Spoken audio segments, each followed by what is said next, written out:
poco como disparador de esta situación, con relación a este gran santo.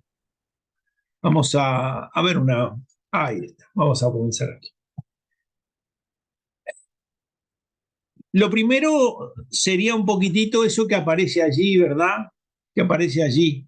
Decía, ¿es posible establecer una relación amistosa con un bienaventurado? ¿Es posible? ¿Es eso posible? Bueno, de hecho, la Iglesia nos dice que sí, nos dice que eso es posible, y por eso cuando habla de la Iglesia dice que hay una Iglesia que peregrina, que somos nosotros, que hay una Iglesia que se purifica, que está purificándose, y dice que finalmente hay una Iglesia que ya está en la patria celestial, que ya llegó al destino definitivo. De manera que la Iglesia es una, pero hay relación entre esas realidades, entre los que peregrinan, los que están purificándose, los que se encuentran ya en la eternidad. Hay relación. Y de hecho, eso que nosotros realizamos muchas veces rezándole a determinado santo, es un modo de comunicación. De allí que inicialmente podemos decir, ahora vamos a tratar de interiorizarnos un poquitito más, que es posible establecer una relación amistosa con uno de esos bienaventurados que hay en el cielo. De hecho, sabemos que la felicidad de nosotros, la felicidad que nosotros tanto buscamos, no puede estar en otra cosa que, diríamos, en una relación que se tiene que establecer con otra persona, porque ahí aparece el segundo párrafo, es la definición de felicidad de Aristóteles. El único bien adecuado a un ser de naturaleza personal solo puede ser otro ser de naturaleza personal. La felicidad no puede venir por otras cosas que por una relación de benevolencia recíproca. Esto quiere decir de amistad. La benevolencia recíproca es eso, ¿verdad? Uno se da al otro, busca el bien del otro y recibe, recíproca, y recibe lo mismo del otro lado. De tal manera que la felicidad consiste en eso, en relacionarnos. La felicidad no está en los bienes, la felicidad no está, ¿no? Ya Aristóteles, fíjense cuántos siglos antes de Cristo, había estado observando esta realidad y había llamado la atención de que el hombre no puede buscar la felicidad en otra realidad que no sea justamente siendo un ser personal, en otra realidad que no sea otro ser personal. De manera que la relación esa que se establece con los demás, eso es lo que va dándonos a nosotros la felicidad. Y de hecho, podríamos decir que nosotros estamos pretendiendo establecer una relación amistosa, de benevolencia recíproca, amistosa, con San José. Queremos establecer una relación en esos términos, una relación de amistad con San José. Porque el libro del Eclesiástico allí dice justamente esa tercera frase que aparece en la pantalla. El que halló un amigo fiel, halló un tesoro. El que encontró un amigo, encontró un tesoro. De forma que, claro, sería maravilloso para nosotros contar con la amistad de este santo patriarca. Y si nosotros leemos esto de Eclesiástico 6:14, en el contexto, es decir, si tratamos de leer un poquitito más lo que está en el entorno de esa frase, veríamos que allí se dice: aléjate de tus enemigos y considera y atiende a tus amigos. Amigo fiel es refugio poderoso. Quien lo haya un tesoro. Amigo leal no tiene precio y su valor es inestimable. Amigo fiel, medicina es de vida. Quien teme a Dios la encuentra. Quien teme a Dios endereza sus amistades, pues como Él es, así su amigo. ¿Ven? De manera que la amistad es una cosa muy valiosa, incluso para Aristóteles, la felicidad se da por la amistad. La amistad entre dos personas que ejercitan la virtud. Decía Aristóteles, pero para que la felicidad persista, ¿qué es lo que puede hacerla durar en el tiempo? Y bueno, que los dos sean virtuosos, que las dos personas sean virtuosas. ¿Por qué? Porque si son virtuosas, entre ellos tendrán una relación de benevolencia. ¿Qué quiere decir esto? Que buscarán el bien del otro. Benevolencia. buscan el bien del otro. En caso contrario, ¿no? En caso contrario, la relación que se puede establecer es una relación de concupiscencia. Y entonces, la relación de concupiscencia, ¿qué es? Es yo al otro lo quiero para mi felicidad. Yo busco mi felicidad, no la felicidad del otro. Esa es la de benevolencia. De manera que la amistad, para que sea duradera, tiene que tener personas que ejerciten la virtud, y entonces allí se encontrará la felicidad de cada uno de los amigos. Y según este libro del Eclesiástico, el que halló un amigo halló verdaderamente un tesoro. Hay ejemplos sobre esto que estamos proponiendo, hay ejemplos posibles, diríamos, a partir de lo que nosotros decimos con relación a San José. Es posible que nos volvamos amigos de San José, que tengamos una relación amistosa, duradera y demás. Bueno, aparecen tres ejemplos o tres personas que establecieron relaciones muy amistosas con Dalí. Con San José. La primera de ellas, Santa Teresa de Jesús. Santa Teresa de Jesús recomienda de modo permanente y continuo el hecho de encomendarse a San José. Incluso tenía la costumbre de, cuando fundaba un monasterio, llevaba una imagen de San José y a la Virgen la sentaba en la silla, que la imagen de la Virgen la ponía en la silla donde iba la priora, y donde iba la vicepriora, la segunda, diríamos, ahí ponía a San José. Y habitualmente, todavía hoy en el convento de la Encarnación, donde estaba Santa Teresa, se encuentra una imagen de San José que ella, cada vez que salía, al regresar, le preguntaba a esa imagen de San José y le decía si las monjas se habían comportado adecuadamente, si las cosas se habían hecho convenientemente, y fundamentalmente le preguntaba si habían guardado silencio, porque si había un aspecto que se reconoce en la vida de San José, es ese, que es un santo silencioso. No conservamos ninguna palabra de San José en la Sagrada Escritura. De manera que Santa Teresa estableció una relación amistosa con San José, se encomendaba a él, trataba de aprender de las cosas que se reflejaban en su vida, trataba de ordenar su vida para ser mejor, de manera que Santa Teresa nos dice sí y lo recomienda vivamente, esta realidad de encomendarse a San José. La segunda persona que tiene una relación con San José es Gaudí, no sé si el arquitecto que realiza la obra monumental esa de la Sagrada Familia en Barcelona. Los que tuvieron oportunidad de ir a la Sagrada Familia de Barcelona vieron la obra monumental que hay allí, ¿verdad? Que es la Sagrada Familia. Bueno, inicialmente la Sagrada Familia era un templo en reparación por todos los problemas que habían de las guerras civiles y demás. Se había hecho una promesa de realizar un templo que reparara todas esas ofensas, y estaba dedicado a San José ese templo, que después, justamente por la intervención de una serie de personas, se establece que en realidad San José es como la cabeza de la Sagrada Familia, y que tal vez sería bueno transformarlo en un templo dedicado a la Sagrada Familia. Pero Gaudí fue un hombre muy devoto de San José, porque en medio de todas las peripecias que tuvo que pasar económicamente, porque la mayor parte de las veces tenía dificultades para seguir adelante la obra, él les decía siempre a todas las personas con las que se encontraba: San José va a terminar este templo. Y dicen que cuando en 1909 se vive ese momento en donde los grupos anticlericales entran en Barcelona y destruyen un número de iglesias muy importante, incendian un número de iglesias muy importante, la Sagrada Familia no sufrió ningún tipo de deterioro, lo que estaba en ese momento en obra, y Gaudí lo atribuía a la intercesión y al cuidado que San José había realizado sobre eso. De manera que ven, San José también, Gaudí, devoto de San José. Ustedes saben que se ha introducido su causa de beatificación de Gaudí, y de hecho, él mismo, cuando sueña, piensa y define la Sagrada Familia, lo hace con un espíritu muy particular, porque él va digamos, a plasmar él decía que la obra tenía como dos realidades: una interior, que tenía que ver con la celebración de la liturgia, y otra exterior, que tenía que ver con la catequesis, y que las dos eran muy importantes, de tal manera que los exteriores eran como anuncios hacia todos los que estaban por allí. Bueno, el nacimiento lo va a poner frente a un barrio, es decir, el exterior que tiene el nacimiento de Cristo, lo pone frente a un barrio muy pobre, extremadamente pobre. Mientras que la pasión de Cristo la pone hacia un barrio de gente muy rica. Y esto lo hace sufrir muchísimo porque lo van a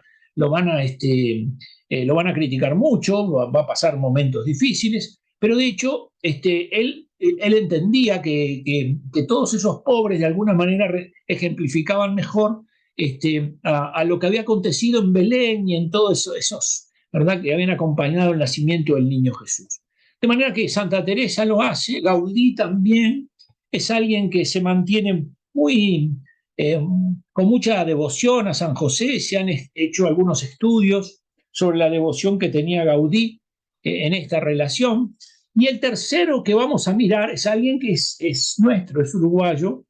Es un uruguayo que ahora incluso ha tomado un poco más de conocimiento, que digamos, nos cuenta un poco su historia personal, ¿no? Muy interesante, ustedes lo ven allí, su historia.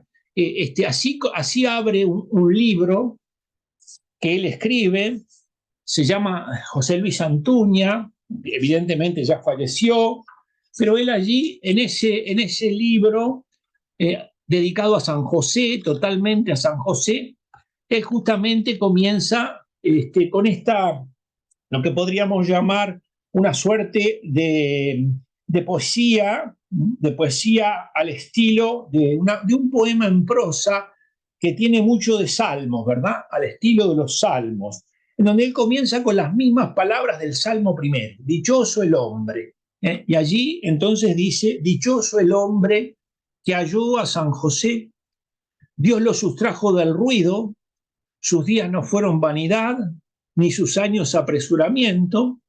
Otros siguieron su locura, se agitaron para hacer de su tiempo, pero él fue tenido en poco, los de su generación lo olvidaron, entró en sí mismo y halló el reino, vio su nada y ordenó su vida en silencio.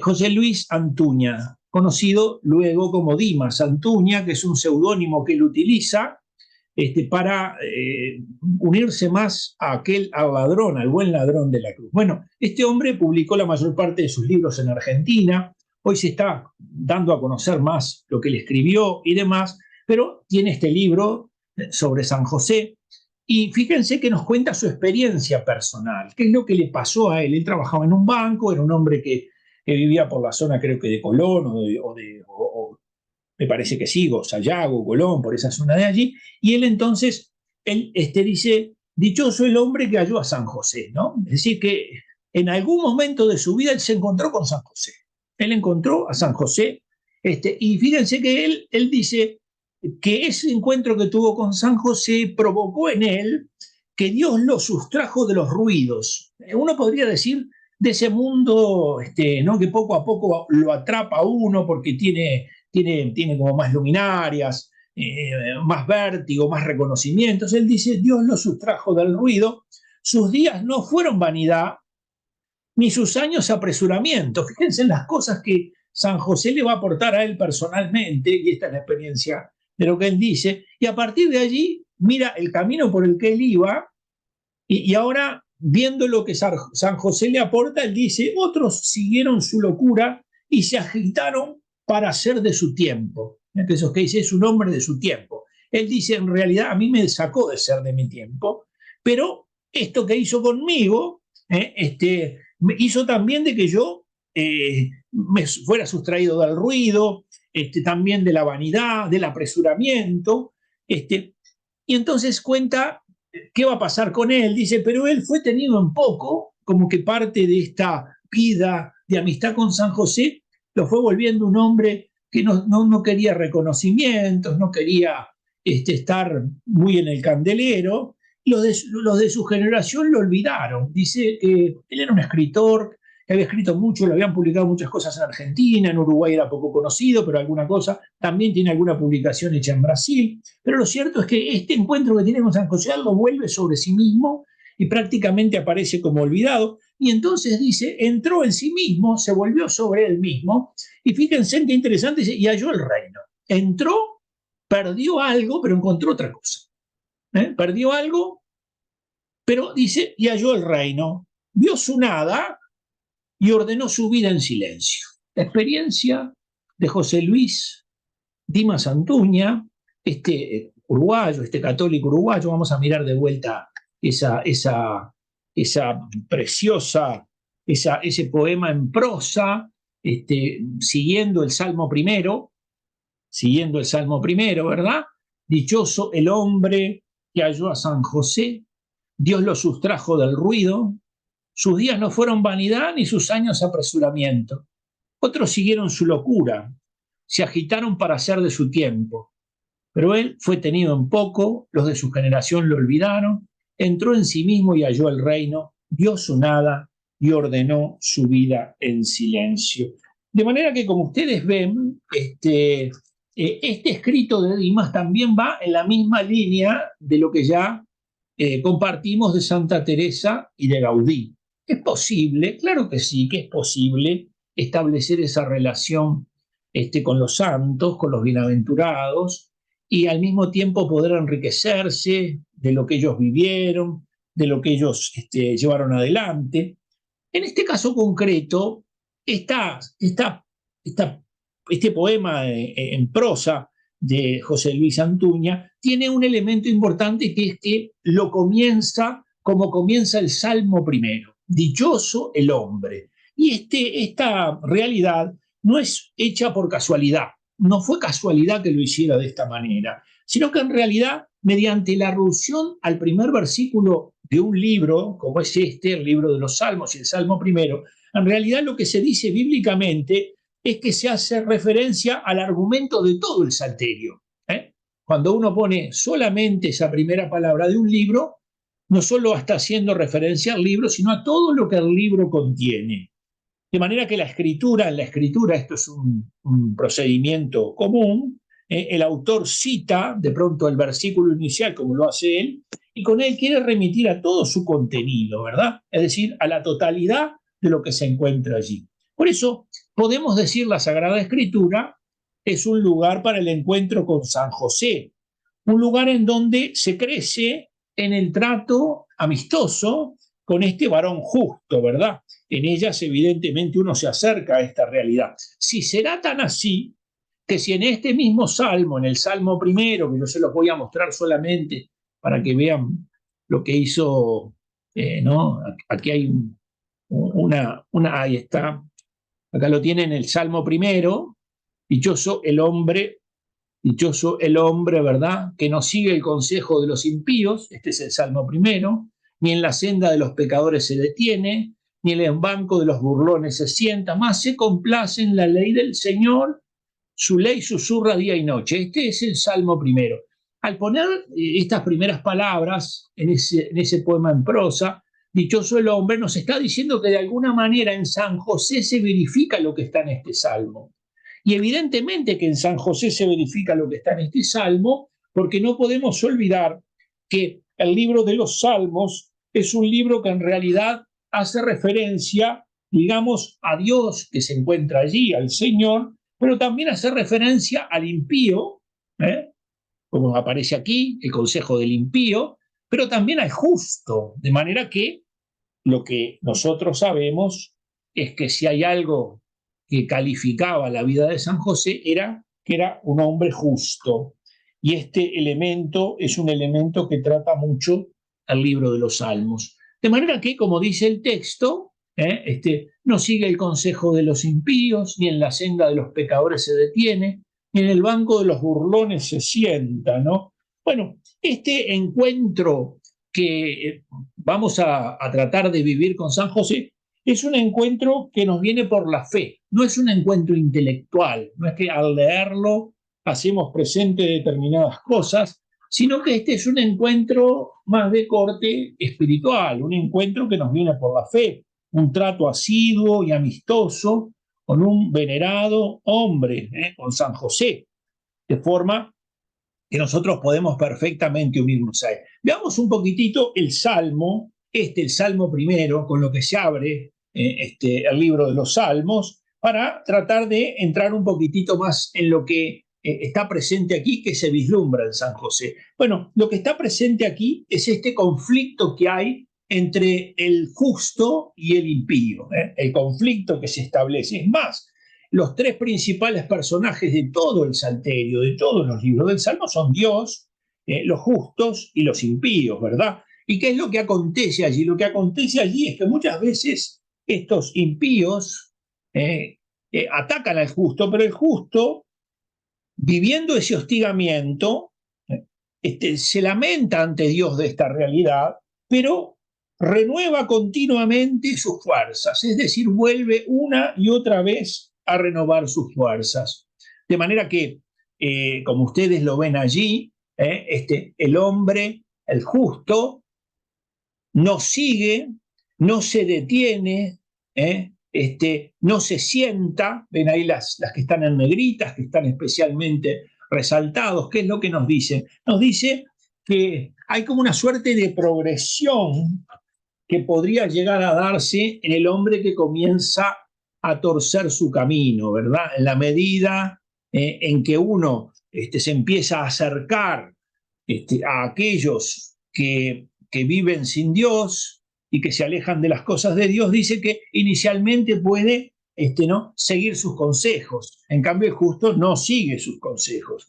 De manera que ven que es como un primer paso. El segundo es, no anda por la senda de los pecadores, es decir, no solo no sigue sus consejos, sino que no camina por donde ellos caminan, es decir, no hace suyas las cosas que ellos hacen suyas. Y finalmente dice que no se sienta con ellos, no comparte sus proyectos, sus decisiones, las cosas que tienen por delante, no lo hace, sino que por el contrario se complace en la ley del Señor que susurra día y noche. Es, como podríamos decir, la clave de lo que el justo hace.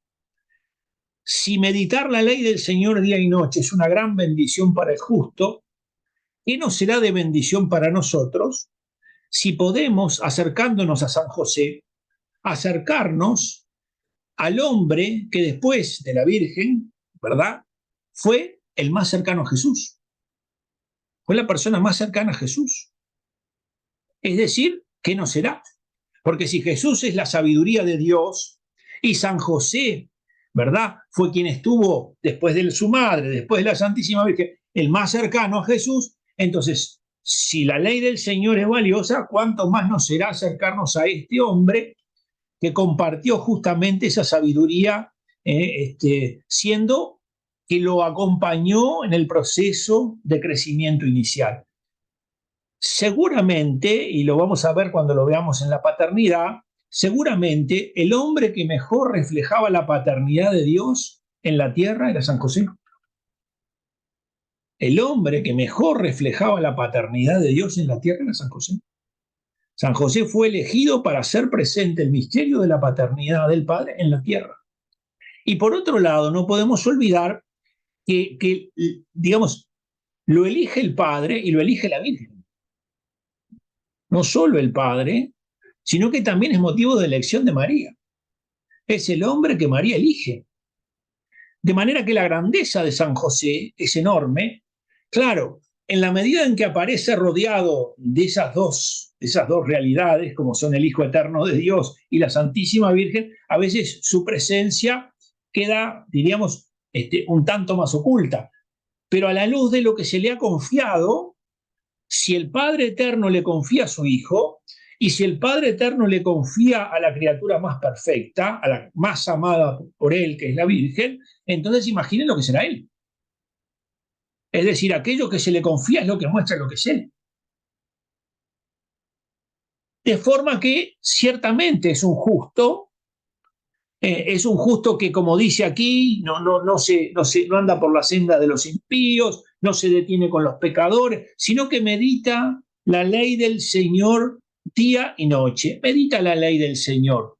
Por eso, haciendo un resumen, ¿qué es lo que encontramos en el libro de los Salmos? Encontramos que se nos habla de Dios, se nos habla de los justos, de los impíos, se muestra el conflicto que hay entre los hombres justos y los que no lo son. Se muestra cómo siguen caminos distintos, se muestra cómo hacen opciones distintas, se muestra cómo se alegran con cosas distintas. De manera que el justo que padece el hostigamiento va a lamentarse a Dios, va a suplicar a Dios su auxilio, pero a la vez pone en él toda su confianza. De manera que el justo es un hombre que confía, es un hombre que tiene en su vida una gran impronta que le viene por la confianza que tiene en Dios. De forma que Dimas, ¿qué ha hecho? Bueno, ha tomado ese salmo primero, pero lo ha direccionado a una persona concreta, a San José. Nos ha presentado a San José. Y ciertamente que al presentarnos a San José, nos ha mostrado cómo este patriarca es el justo por excelencia al que nosotros podemos acercarnos para conocerlo. ¿Cuál es, digamos, cuál sería el significado del nombre José, Yosef, como aparece allí, ¿verdad? El que crece, el que aumenta, el que alimenta, el que hace crecer, podría tener que ver con todo esto. Pero si miramos en el libro del Génesis, en el capítulo 30, en los versículos 23 y 24 de ese capítulo 30, entonces nosotros allí vamos a ver cómo se da el origen de este nombre. En los capítulos 23 y 24. Estamos en el periodo en donde se van a dar los hijos de Jacob. Jacob va a tener una serie de hijos. Los va a tener con Raquel, su esposa, los va a tener con Lía, la hermana de Raquel, y los va a tener con algunas siervas, porque acuérdense que en aquel tiempo, cuando alguna de las mujeres no podía dar a sus esposos, hijos, entonces como que se entregaba a las personas que estaban a su cuidado. Y en el caso concreto, Raquel era estéril, de manera que justamente Raquel, que es la esposa amada de Jacob, no le da hijos, y entonces es por eso que empieza a tener hijos con Lía y a tener hijos con las otras personas. Pero en un momento determinado, allí en el versículo 22, dice, del capítulo 30 del libro del Génesis, dice, entonces se acordó Dios de Raquel, Dios la oyó y abrió su seno, y ella concibió y dio a luz un hijo, y dijo, ha quitado Dios mi afrenta, y le llamó José. Fíjense que todo el hostigamiento que va a sufrir Raquel por parte de su hermana, ¿no? Digamos, lo que Dios por un lado le ha hecho vivir, todo ese sufrimiento, toda esa adversidad que tiene que vivir, después el hijo de Raquel será el que alimente a los hijos de Lía. Porque este es el José que después que los hermanos se enojan con él y lo tiran a una cisterna, después es el que va a ir a Egipto. Y entonces allí, interpretando los sueños del faraón, va a tener un lugar importante. Y cuando vengan sus hermanos sin reconocerlo, en un periodo de una gran hambruna, no saben quién es él entonces va a ayudarlos para que puedan tener víveres. De manera que esto que Raquel ha sufrido hasta ahora aparece con una reparación que tiene que ver con lo que vendrá en el futuro. Y este José, el patriarca José, será imagen de San José. Porque hay dos cosas que aparecen en él y que están vinculadas con San José. ¿Qué es lo que hace este José, hijo de Jacob? Por ejemplo, interpreta los sueños del faraón. Es decir, está vinculado a los sueños. De la misma manera, San José recibirá muchas revelaciones en sueños. Por ejemplo, cuando está en sueños, le dice que levante, que tome al niño, que lo lleve a tal lado, que lo lleve a tal otro. De manera que aparece en la misma realidad. Pero por otro lado, San José tendrá como misión el cuidar y alimentar a Jesús, a su hijo. Y San José será el que alimente a sus hermanos. Es decir, será un nutricio, será aquel que se ocupa de dar alimento a las personas que están vinculadas con él. Y entonces dice, ha quitado Dios mi afrenta, y le llamó José como diciendo, añádame Yahvé otro hijo. Ese es el significado de José. Añádame, ¿verdad? Dios añade, Dios hace crecer, Dios, todas esas realidades. Aquí aparece el momento en el que el nombre de José tiene su significado, explicándolo cuál sería el sentido de ese nombre. De forma que ya vimos que este hombre, San José, providencialmente tiene una misión muy especial. ¿Cuándo comienza la misión de San José? Y esto es un elemento muy importante para nosotros. La misión de San José comienza con la encarnación. Desde luego que comienza antes, porque Dios desde la eternidad los va preparando, ¿no? Dicen los teólogos, lo cual es cierto, que las cosas antes de estar en la realidad están en la mente de Dios. De manera que las cosas antes de estar en la realidad están en la mente de Dios. De forma que, evidentemente, él estaba en la mente de Dios, la Virgen estaba en la mente de Dios, ¿verdad? Pero en un momento determinado, este Señor que va a añadir, o este Señor que va a agregar, ¿verdad? El nombre, lo hace participar del misterio de la encarnación. Y esta participación suya se realiza de un modo muy singular. ¿Por qué? De un modo muy singular. Porque ustedes no olviden que lo que nosotros hoy conocemos como diríamos, la acción por la que Dios llega al mundo, el modo en el que Dios interviene en la historia, que es la encarnación, que es hacerse hombre, eso que acontece en un momento determinado está en Dios, en la Virgen y en San José, nada más.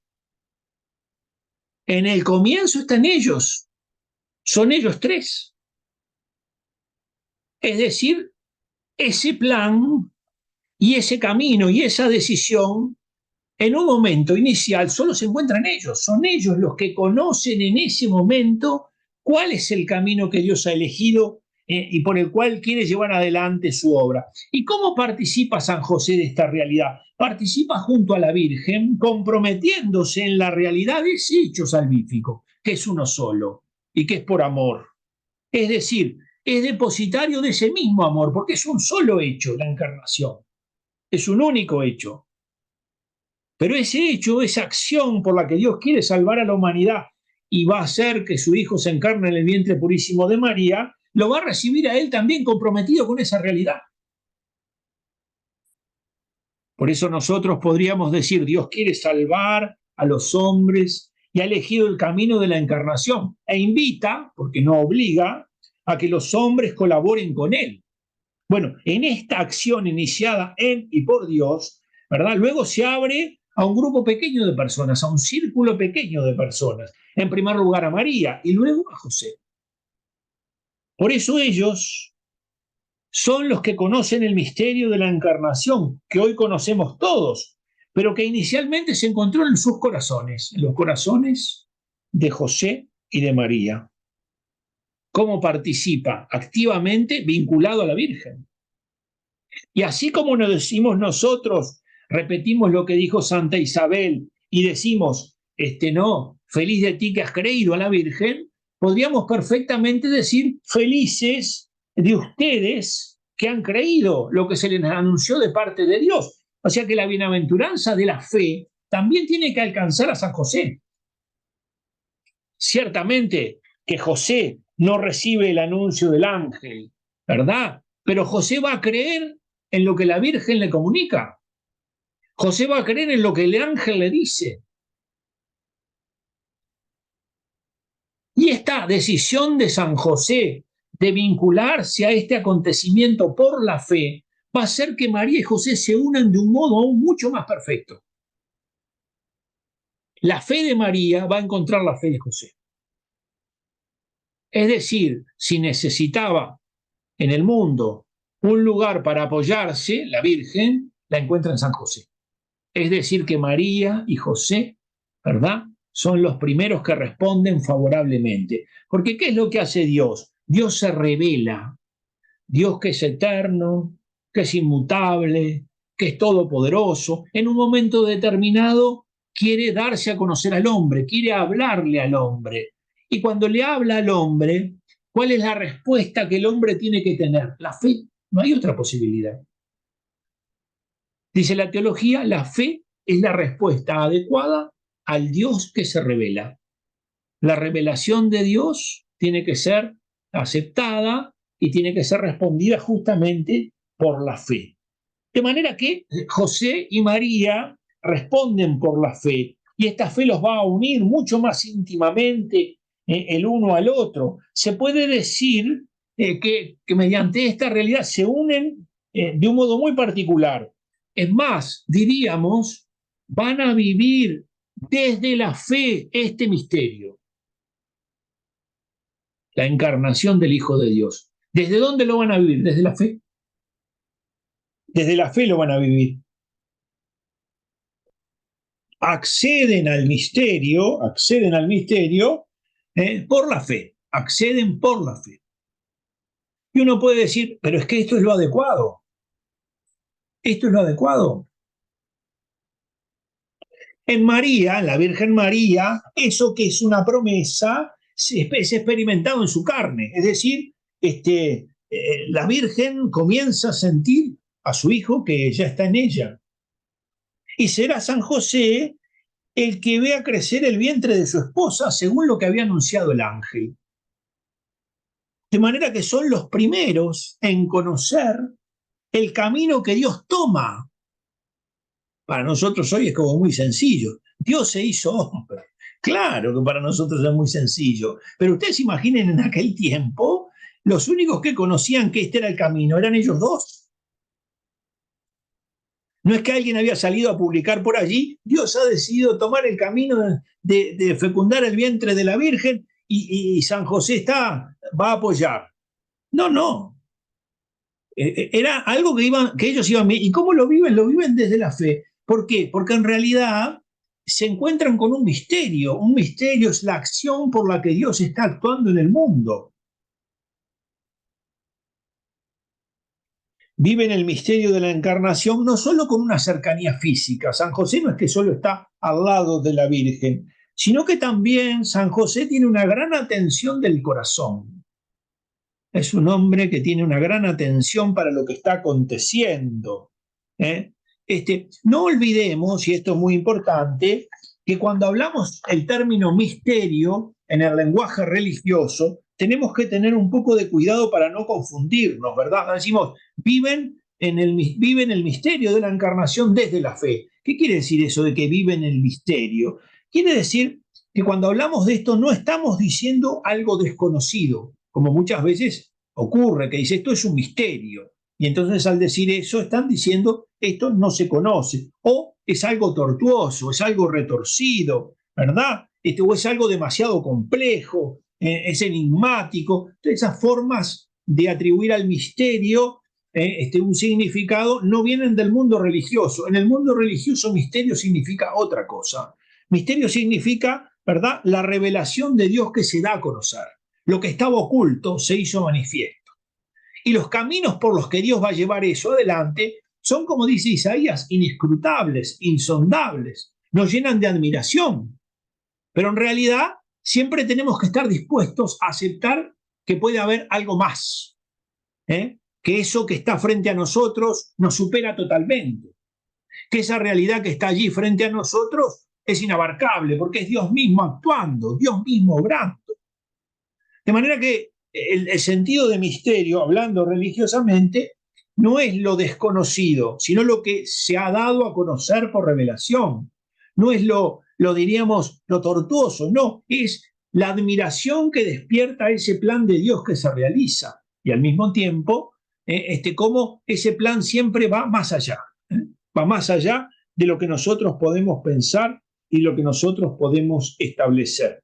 De manera que José no solo está allí cerca de la Virgen físicamente, está con una atención del corazón, que es lo que exige la hora presente, que es lo que exige ese momento. ¿Y qué es la atención del corazón? La atención del corazón es la actitud vigilante del corazón. Es como una transparencia de la mirada, una prontitud para notar la voluntad de Dios a su alrededor y al mismo tiempo esta presencia de Dios lo invita a entregarse.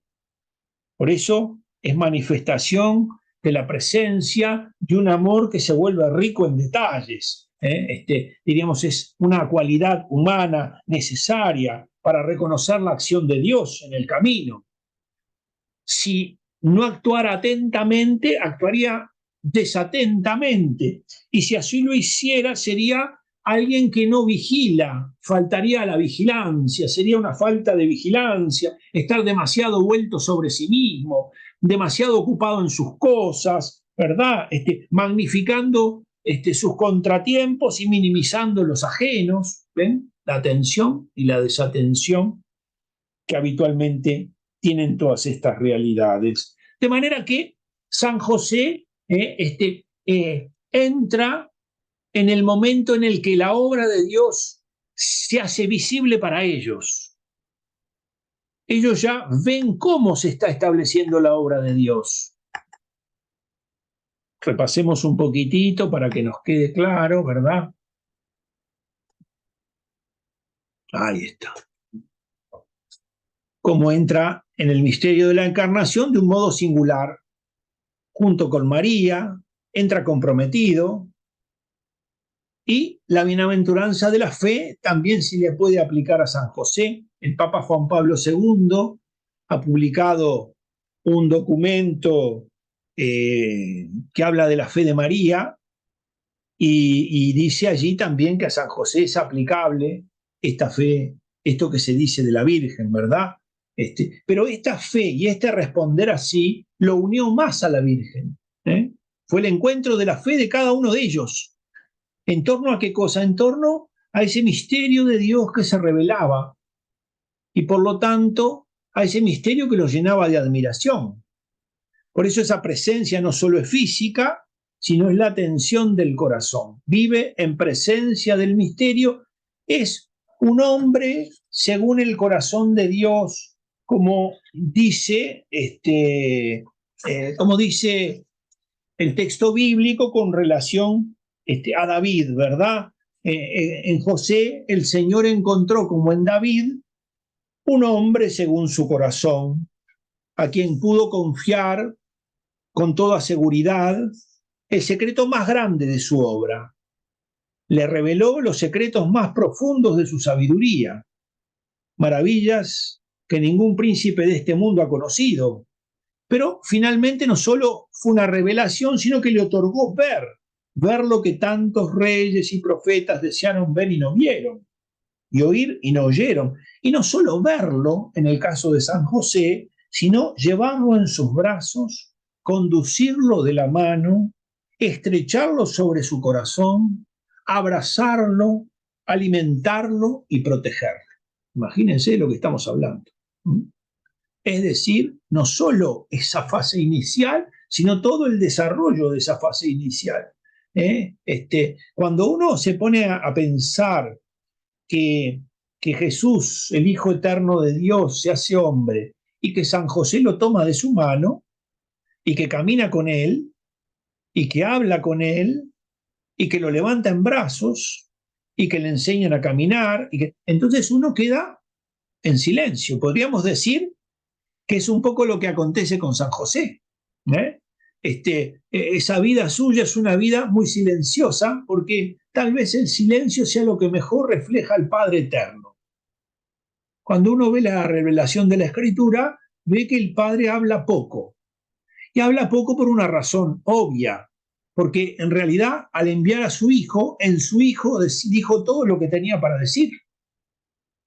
De manera que el Padre habla poco porque todo lo que tiene para decir lo dice en su Hijo, que es el verbo, que es la palabra, que es el que habla.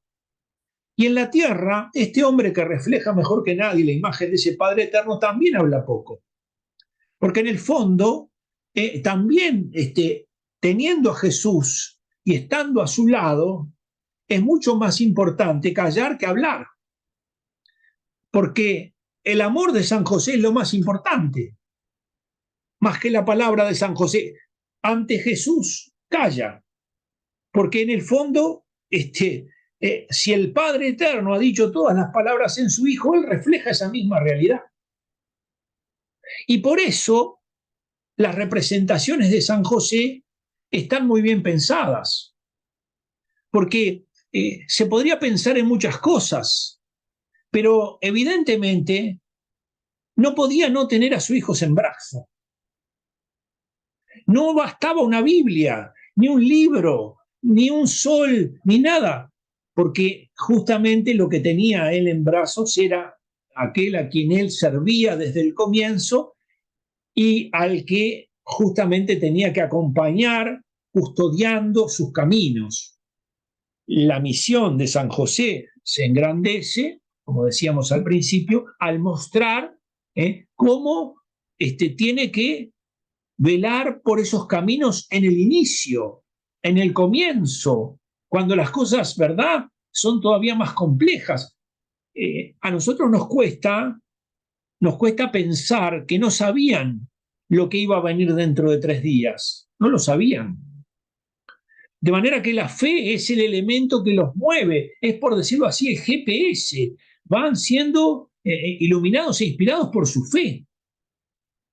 ¿Por qué? Porque en realidad confían tanto en Dios, se abandonan tanto en Dios, que saben que ese Dios que los ha llamado, que los ha invitado y que los ha de alguna manera unido para poder llevar adelante esta obra, no los va a abandonar y pueden confiar totalmente en Él.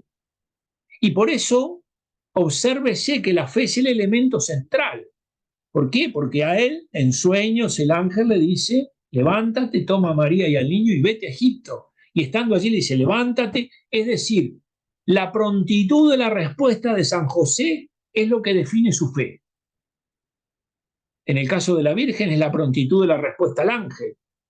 Cuando le dice, he aquí la esclava del Señor, que se haga en mí según tu palabra. Esa acción de la Virgen tiene una correspondencia en el obrar de San José. Es decir, como dijimos, no hay demasiadas palabras en él, sino que lo que se manifiesta claramente es su acción, es su caridad, es decir, el estar dispuesto rápidamente para realizar aquella cosa que Dios le pide y que tiene que llevar adelante. Por eso, San José será protector y custodio, ¿verdad?, de la Sagrada Familia, es decir, tiene que custodiar los caminos de la salvación en el comienzo. Tiene que, es verdad, cuidar a María y cuidar a José, a Jesús. Tiene que cuidar el secreto de María. Pues María le ha dicho el Espíritu, lo que le dijo el ángel se lo ha dicho a San José, y él se vuelve depositario del secreto de la Virgen. Y en la medida en que por la fe acepta, entonces él lo que hace es ponerse en ese camino, es decir, cuida ese secreto, que es el plan que Dios ya ha realizado en ella y lo que Dios cuenta con él. Él descubre en esa revelación cuál es su parte, en qué sentido Dios cuenta con él. Porque inicialmente, evidentemente, son un verdadero matrimonio, estaban dispuestos a vivir un verdadero matrimonio, pero claro, Dios había elegido a esta mujer para ser la madre de su hijo. Y entonces él se pregunta qué papel juego yo en esto. ¿En qué voy yo en esto? Y entonces viene el ángel en auxilio de esa realidad para darle una palabra de verdad y de confianza y con ella quiere animarlo a que justamente siga en esta dirección. Veamos entonces un poquitito, y con esto ya estamos en 51 minutos. No sé si se suscita alguna pregunta de esto. Imagino que sí, o que no. La grandeza de San José consiste en eso, ¿verdad?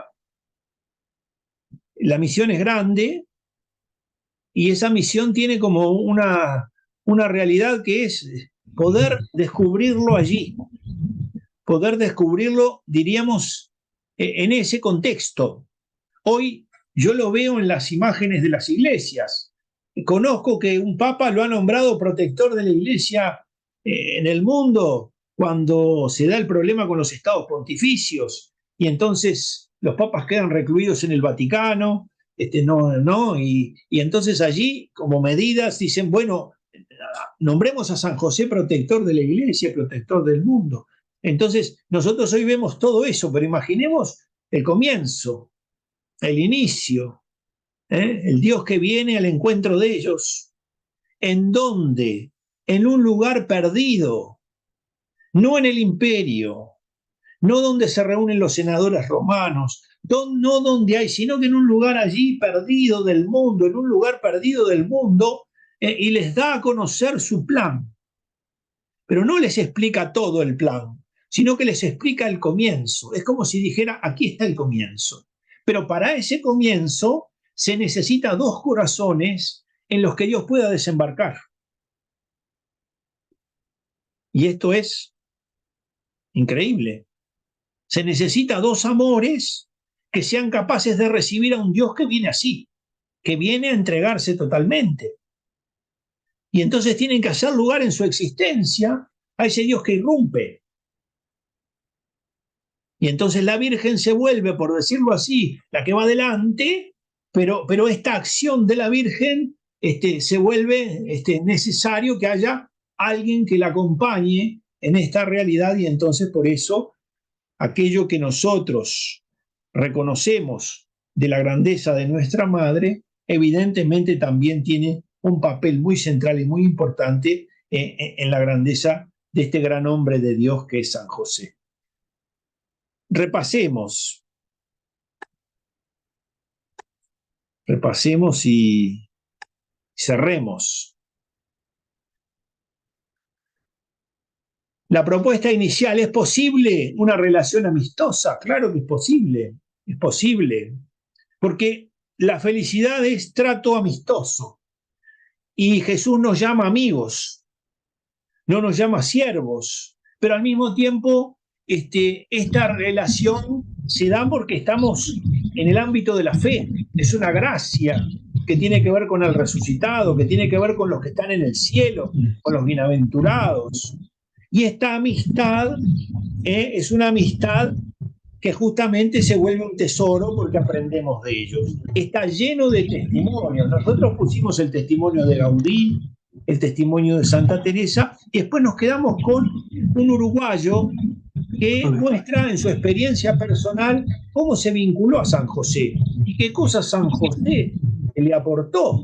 Y entonces hace, ¿verdad?, este poema en prosa, utilizando las primeras palabras del Salmo, de tal manera, del Salmo primero, de tal manera que nos muestra que lo que se dice en el Salmo sobre los justos se cumple en este hombre concreto, San José. Y que encontrarlo a él, hallarlo a él, es justamente encontrar una llave por la cual uno puede vivir determinadas gracias que él vivió. Este salmo que nos muestra cómo, como justo que era San José, no estaba inscrito en ninguna de estas realidades, no seguía el consejo de los que se alejan, de los que no creen, no se detiene con ellos, no se sienta para tramar planes contrarios, sino que se complace en la ley del Señor. Una ley que después encontrará su plenitud en Jesucristo. Bueno, José, una persona concreta que se manifiesta justamente en cómo vive el misterio de la encarnación de modo tan singular, comprometido con la Virgen y con el plan de Dios y con la acción de Dios, experimenta toda la gracia que el Señor le concede por esa fe que tiene que especialmente vivir, y que es la clave, es la clave de toda su vida. San José es un justo. En el Antiguo Testamento los justos son los santos. La expresión justo equivaldría en el Nuevo Testamento a un santo. En este caso concreto podríamos decir, después de la Santísima Virgen, el más santo. De tal manera que la Iglesia a la Virgen le permite, como a todos los santos, un culto de dulía, que quiere decir propio de los siervos, dulía, mientras que a Dios es de latría, es de adoración. A Dios se le tributa un culto de adoración, mientras que a los hombres no, un culto de dulía a Dios. Y este culto de dulía, en el caso de la Virgen, está por encima de todos los santos. Por eso se dice que es de hiperdulía. A la Virgen se le tributa un culto por encima de todos los santos, pero no se le tributa el culto que se le tributa a Dios, pero se le tributa un culto por encima de todos los santos. Y a San José se dice de protodulía. ¿Qué quiere decir? Entre los santos, el primero. Por eso decimos que la Virgen y San José, es decir, que primero la Virgen, la criatura más perfecta, la criatura más santa, quien no tuvo pecado, que ya se encuentra en cuerpo y alma en el cielo, pero luego de ella, San José, este varón. Si yo pensara en pedirle a alguien que se ocupe de las personas que yo más amo, buscaría a alguien que me merezca mucha confianza, pero también que me merezca mucho valor, que me merezca mucha entereza, que me merezca... Hay que pensar que eso es lo que hizo el Padre del Cielo. Es decir, le entregó lo más valioso que tenía. Le entregó a Jesús y a la Virgen. De manera que la figura de San José se vuelve justamente gigante cuando uno puede descubrir lo que se encuentra allí presente, aunque no está escrito, es decir, aunque no aparece ninguna alusión personal a esto, sino que él es quien va a proteger, a custodiar esos caminos intrincados de la salvación en el comienzo. No olviden que hay que salir. ¿Por qué? Herodes decidió matar a los niños menores de 2 años y ellos tienen que salir. O sea que cuando San José sale, esto no está en ningún lado, imagino que no tendrá otra razón que una reflexión. Uno puede pensar que San José habrá pensado, ¿cómo es esto? María me dijo que este niño iba a ser grande, que iba a recibir el trono de David, su padre, que iba a reinar sobre la casa de Jacob y que su reino no iba a tener fin y que por lo tanto era una buena noticia, era una gran alegría para todos los hombres. Y en cambio, porque él vive y no lo han encontrado, matan a todos los niños menores de 2 años. Y él sale adelante, es decir, para que se vea la entereza, la firmeza, el valor. ¿Por qué? Porque Dios no podía entregar en esa fase inicial de su plan esto a un hombre timorato o a un hombre que no tuviera valor para poder llevar las cosas hasta el final. Bueno, llegamos al fin. Si Dios quiere, el próximo jueves vamos a tener un nuevo encuentro con San José.